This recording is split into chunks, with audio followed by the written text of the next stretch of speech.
चला, सर्कल मध्ये आपण काल काय काय पाहिलं? सगळ्यात मेन रेडियस टँजंट थेरम. आठवते? काय होता रेडियस टँजंट थेरम?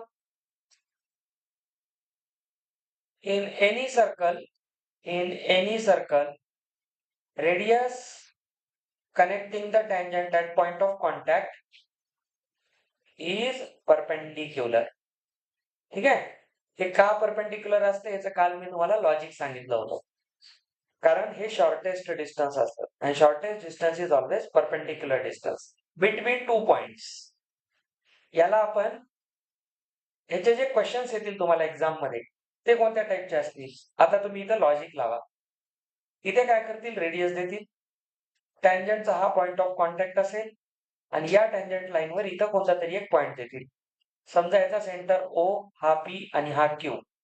मग तुम्हाला म्हणतील हे जोडलं एक राईट अँगल ट्रायंगल बनेल. मग तुम्हाला आयदर PQ विचारतील, OQ विचारतील किंवा OP विचारतील. तर तुम्ही पायथागोरस लावून करू शकता. हा एक concept.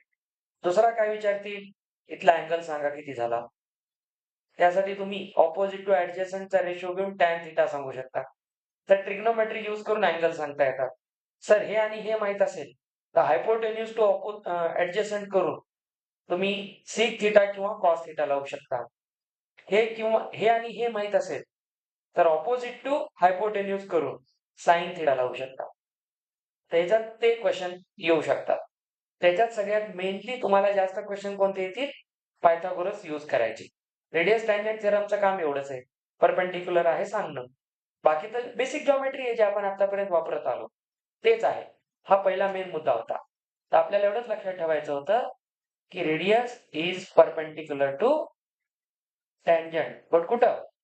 At point of contact. Second काय पाहिलं होतं आपण? हे सगळ्यात मेन आहे.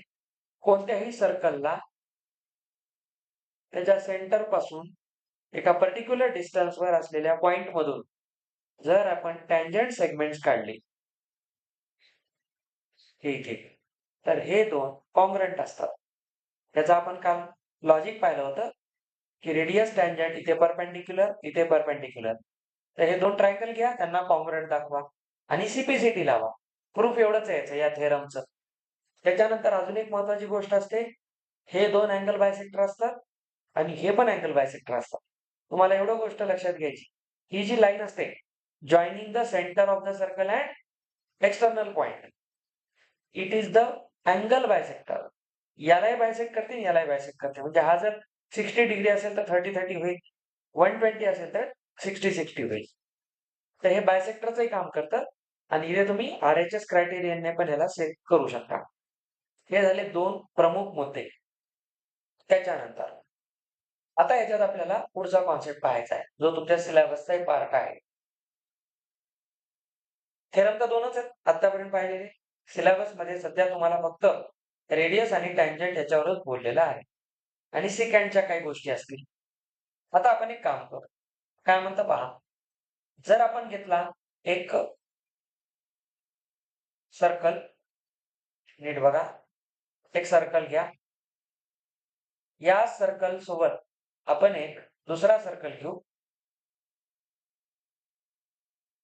ज्याला आपण कॉन्सेंट्रिक सर्कल्स म्हणू.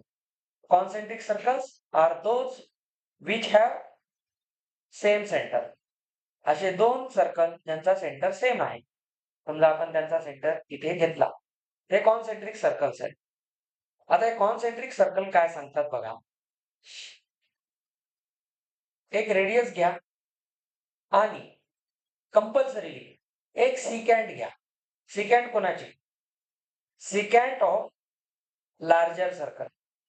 थेरम काय सांगतो नीट समजून घ्या.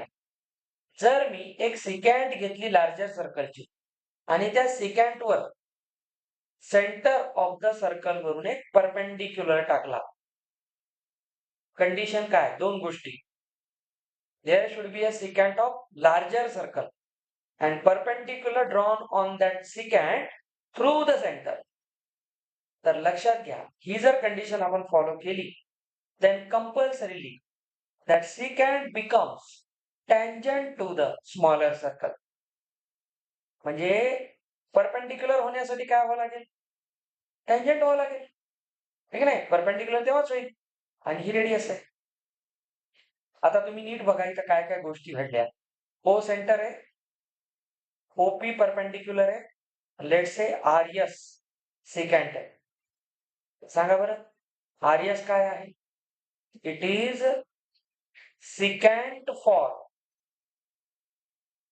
लार्जर ऑर आउटर सर्कल, ठीक आहे?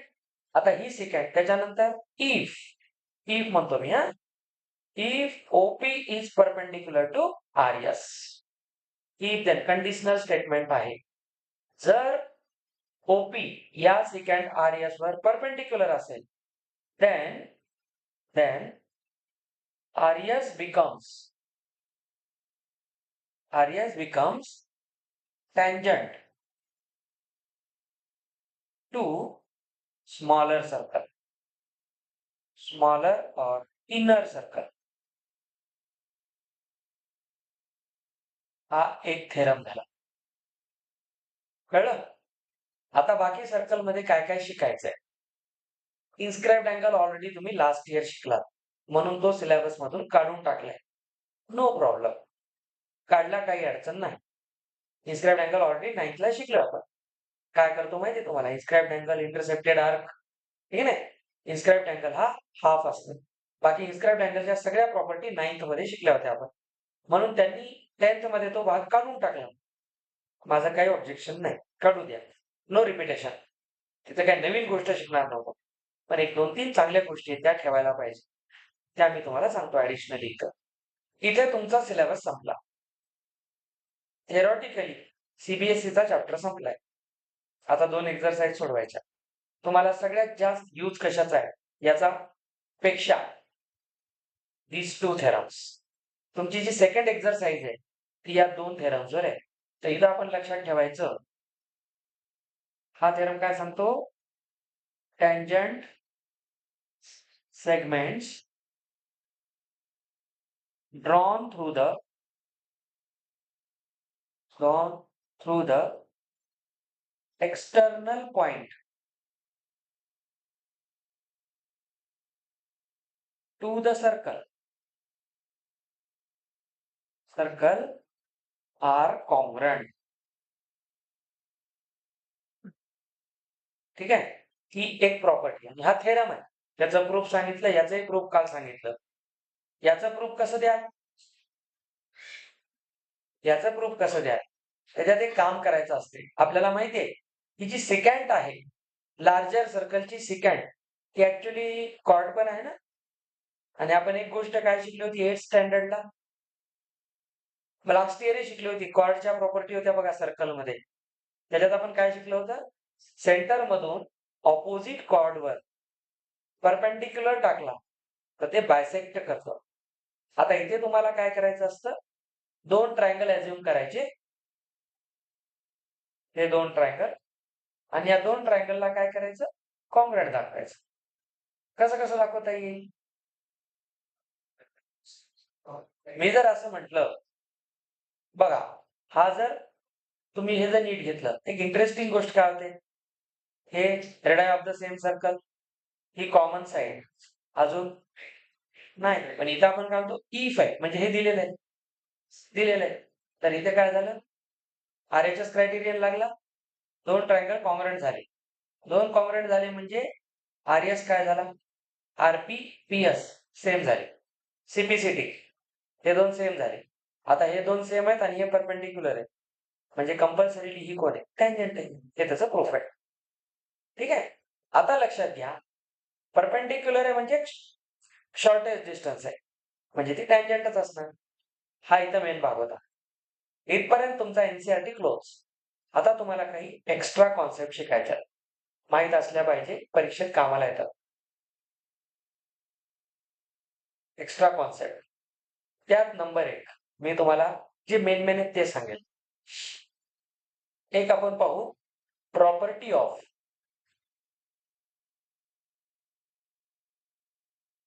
इंटरसेक्टिंग सिकॅन्ट्स. सिकॅन्ट आहे म्हणजे कंपल्सरीली सर्कल आहे. ठीक आहे, सर्कल असेल तेव्हा सिकॅन्ट म्हणतात, नाहीतर त्याचा काही मिनिंग नाही. आता काय सांगतं पहा बेटा. एक सर्कल घ्या आणि याचं म्हणणे या सर्कलमध्ये आपण 2 सेकंड काढतोय. सेकंडला आपण काय डिफाइन केलंय? It is line cutting to the circle in 2 distinct points.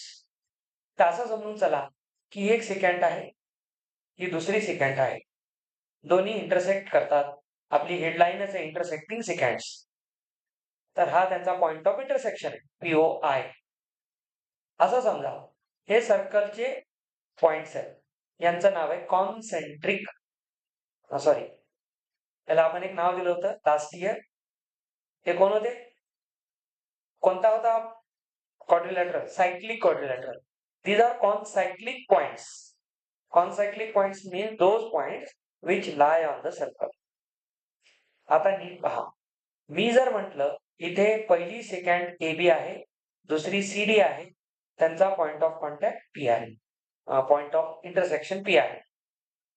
Property आहे, विदाउट प्रूफ शिकायचं, सगळ्या गोष्टी माहीत असलं पाहिजे.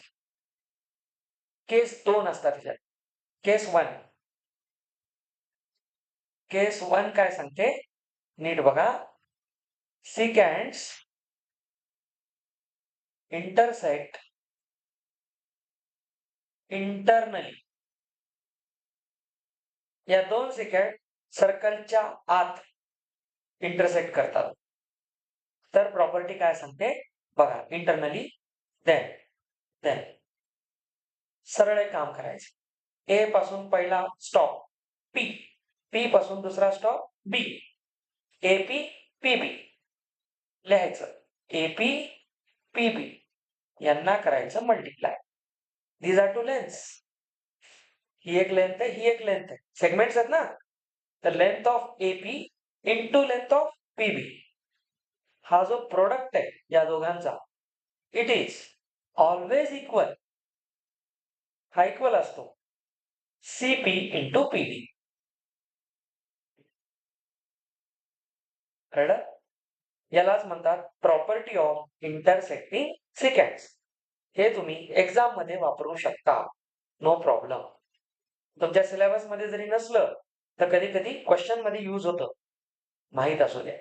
जेव्हा 2 सेकंड्स सर्कलच्या इंटरनल पार्ट मध्ये इंटरसेक्ट करतात तेव्हा त्यांच्यात काय रिलेशन आहे?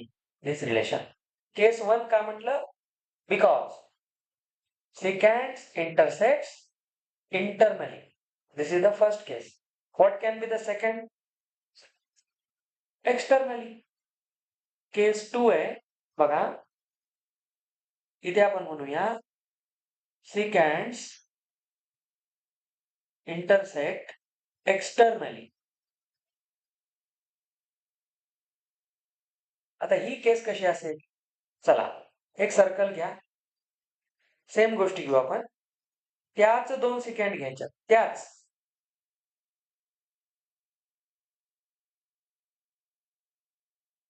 2 सेकंड आता बाहेर इंटरसेक्ट करतायत, नॉट इनसाइड द सर्कल. नावं तेच राहतील म्हणजे तुम्हाला कन्फ्युजन नाही येणार. Point of intersection P. पहिली सेकंड होती AB, सेकंड इथं राहील. ठीक आहे, इकडे बाहेर घेऊ नका. दुसरी आहे इथून इथपर्यंत CD. ठीक आहे, सेम फॉर्म्युला लिहा. एक्स्ट्रा डोकं लावू नका. सर काय फॉर्म्युला? AP into PB. बघा मी काय करतो, AP इंटू PB. बाण दिसला? AP into PB equal to CP into PD. नीट बघा, CP इंटू PD. बाण दिसला? ही माझी स्टाईल आहे शिकवायची. आता ह्याला काय म्हणायचं, कसं लक्षात ठेवायचं? जेव्हा बाहेर जाते ना तेव्हा या फॉर्म्युल्याचं नाव आहे दूर से पास. कसं लक्षात ठेवायचं? दूर से पास. इथून स्टार्ट केलं, आधी दूरच्या पाहुण्याकडे जाऊन मग जवळच्याकडे यायचं. दूर से पास एक्सटर्नल मध्ये. बघा इथून आधी दूर गेलं मग जवळकडे यायचं. दूर से पास असं या कॉन्सेप्टचं नाव आहे. फॉर्म्युला सेम राहतो, रिलेशन सेम राहतो. तर याला आपण म्हणूया दूर से पास. हे लक्षात ठेवायसाठी परीक्षेत देऊन येतात लिहायचं. हे नाही असं काही लिहू नका, तुमच्या लक्षात ठेवण्यासाठी. तुमच्या दोन सिकँड्स इंटरनली किंवा एक्सटर्नली कुठेही कट करू द्या, रिलेशन सेम राहतं. ह्याच्याने सर्कलचे आयएमओ लेवलचे क्वेश्चन सॉल्व्ह होतात. अतिशय हाय लेवलची थेरी आहे. सगळं स्टेट बोर्डने ह्या सगळ्या गोष्टी टाकलेल्या आहेत, म्हणून चॅप्टर मोठा झालाय. खूप खूप मोठा आहे. स्टेट बोर्ड मध्ये 7 ते 8 एक्झरसाइज आहे त्याच्यात. खूप मोठा चॅप्टर आहे. हरकत नाही. तुम्हाला काही गोष्टी द्यायला पाहिजे होत्या, ते दिल्या नाही त्यांनी. ते थोडं वाईट वाटते. काही काढलंय ते काढू द्या, पण हे माहित पाहिजे. आता ह्याच्यानंतर ही झाली. पण हे ओळखायचं कसं? त्याचं नाव काय होतं? हेडलाईन काय होती? Property of intersecting secants. Case 2 असतात त्याच्यात. कसंही दिलं तर रिलेशन फिक्स आहे. आतमधलं तर सोपं आहे. पहिला स्टॉप, दुसरा स्टॉप. बाहेर गेल्यावर दूर से पास. नेहमी दूर से पास. हा, हे दूर से पासचा जो कॉन्सेप्ट आहे हा नेहमी हेल्प करणार. अजून एक थेरी आहे. आता बघा बेटा, बोल नका. एक असतं, तू नाही बेटा, आता तुझं काम नाही. आता एक असतो टँजंट सिकँट प्रॉपर्टी. शब्दांकडे लक्ष द्या, मी एकाच जागी सांगतो, कन्फ्युजन दूर होईल. आणि एक असतं टँजंट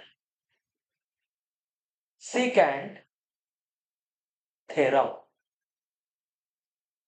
एक प्रॉपर्टी आहे, एक थेरम आहे. तुमचं आधीच कन्फ्युजन दूर करतो, पुन्हा पुन्हा होऊ नये. Property is related with length. Property कोणासाठी आहे? लेंथ साठी. आणि theorem is related with angle.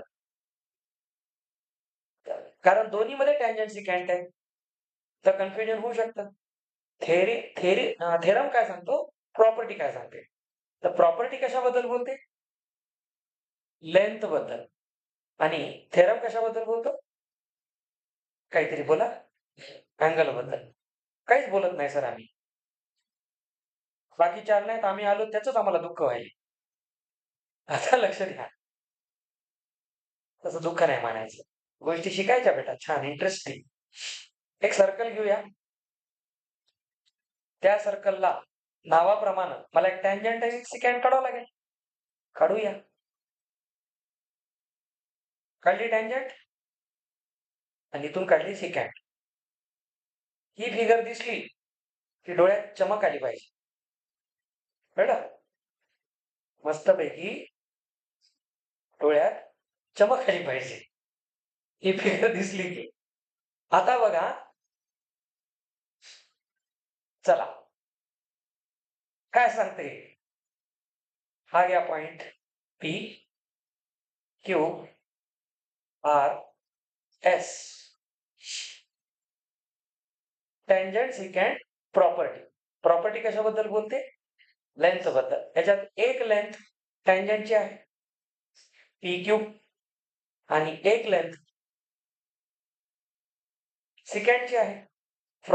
Measured from P पासून मोजायचं आहे. प्रॉपर्टी काय सांगते नीट बघा. सगळं फक्त तुम्ही ऍज अ फॉर्म्युला लक्षात ठेवा.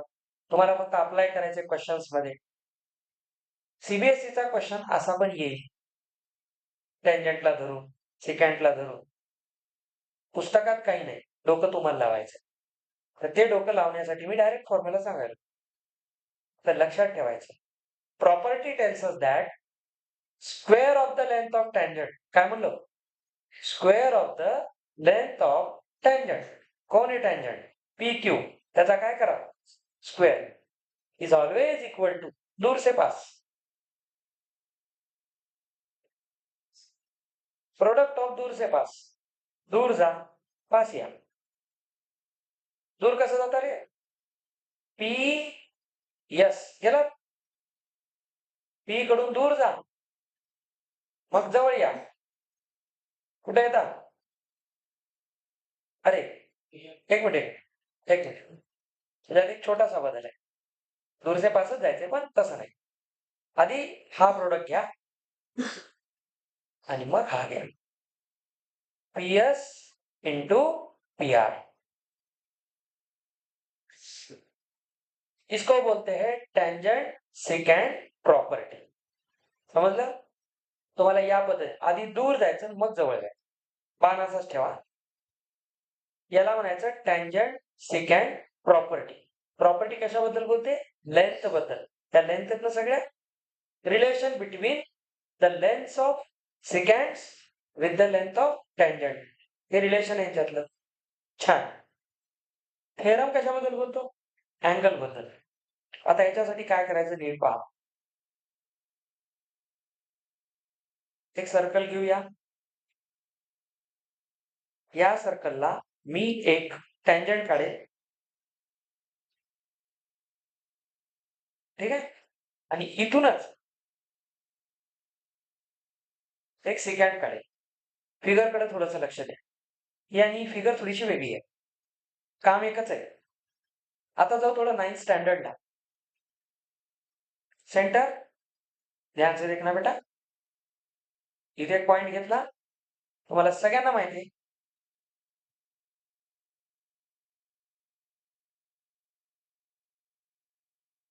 इन्स्क्राइब्ड अँगल आहे.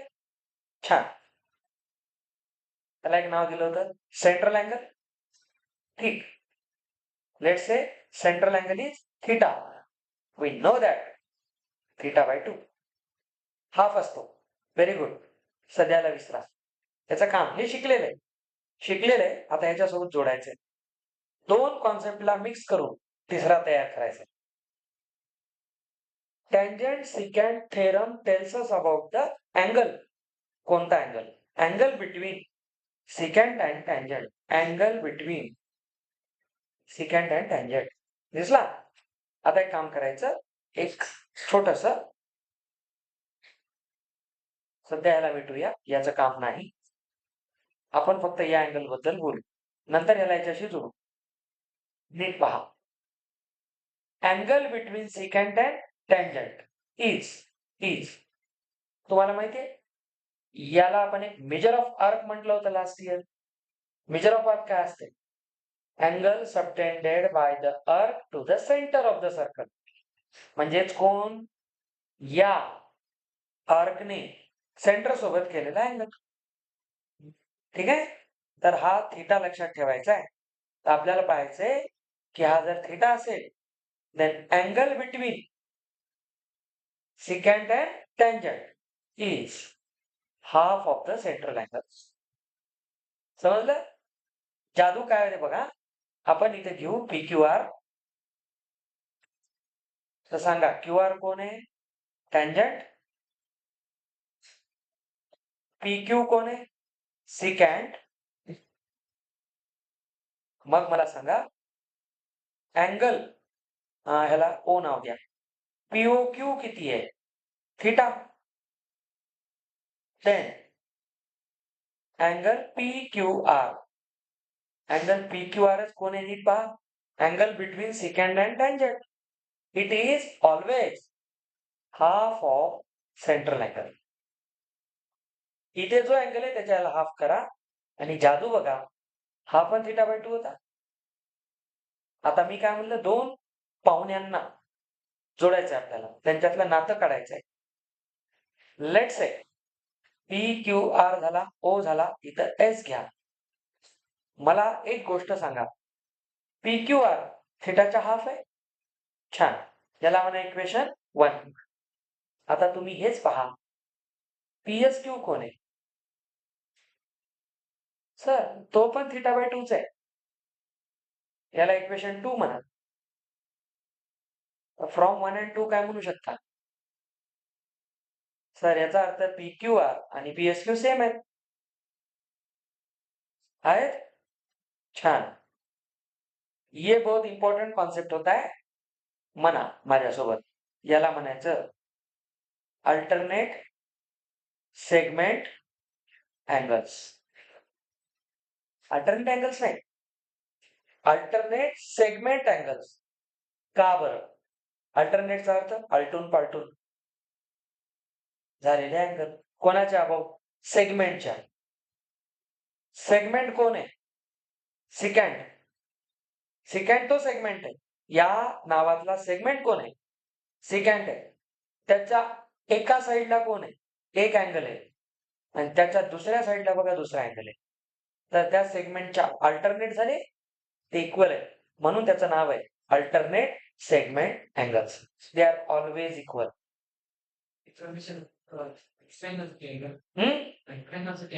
कशासाठी? नो, अँगल कसाही राहू द्या. Angle between second and tangent एवढंच पाहायचं. तो ऑब्ट्यूज राहील ऍक्यूट राहील ते याच्या ओरिएंटेशनवर डिपेंड आहे. तुझ्या डाऊट नुसार आता बघा तुम्हाला पटकन हे पाहता आलं पाहिजे. किती घाण फिगर काढू द्या. दिसलं?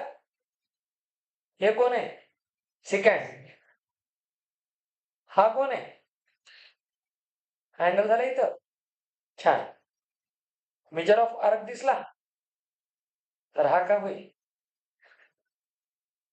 प्रॉपरली असतं. बघा अल्टरनेट अँगल दिसला. इनकर्व्ड अँगल हा पण कोण आहे? तर बघा याच्या अबाउट असलेला अँगल आणि हा अँगल अल्टरनेट सेगमेंट अँगल. तर नेहमी हे दोन थिटा काय असतात? सेम नेहमी असतात. आता याला जर तुम्ही असं पाहतो म्हणलात, नीट पहा. आता याला आपण थोडं नीट पाहू. असं समजा की मी ही सेकंड घेतली आणि ही टँजंट घेतली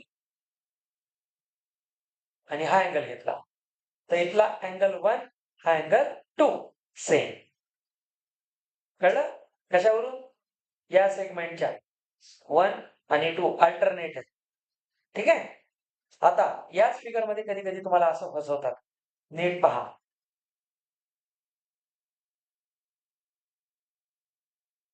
दिसलं काय? वर टँजंट गेली, ही टँजंट आहे, ही सेकंड आहे. दोघांमधला अँगल इथे आहे, इथे आहे. तर सांगा बरं हे कोणाला सेम राहील? इथून तुम्ही कुठेतरी एखादा इन्क्लाइंड अँगल करा ना. कुठे करा, काय अडचण आहे. तुम्हाला अबाउट चालायचं की नाही त्याच्या एवढंच लक्षात ठेवायचं. याला आपण अजून थोडं सोप्या फिगर मध्ये बघू. चला एक काम करू आपण. ही घेऊ सेकंड आणि ही घेऊ टँजंट. आता बघा इथे घ्या अँगल 3 आणि हा घ्या 4. तर बघा अँगल 1 कोणाला सेम आहे? 2 ला आणि 3 कोणाला सेम आहे? 4 ला.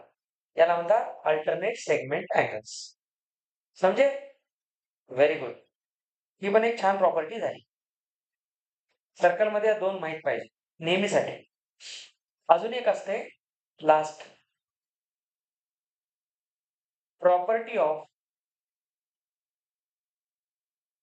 माहित असू द्या बेटा, लाईफ मध्ये कामाला येतं. Exterior angle of cyclic quadrilateral. आता हे दोन तुमच्या सिलेबस मधून उडवले, उडू द्या कारण 9th ला झालेले आहे. माझं ऑब्जेक्शन फक्त सिकॅन्ड टँजंट थेरम द्यायला पाहिजे होता, तेवढंच आहे.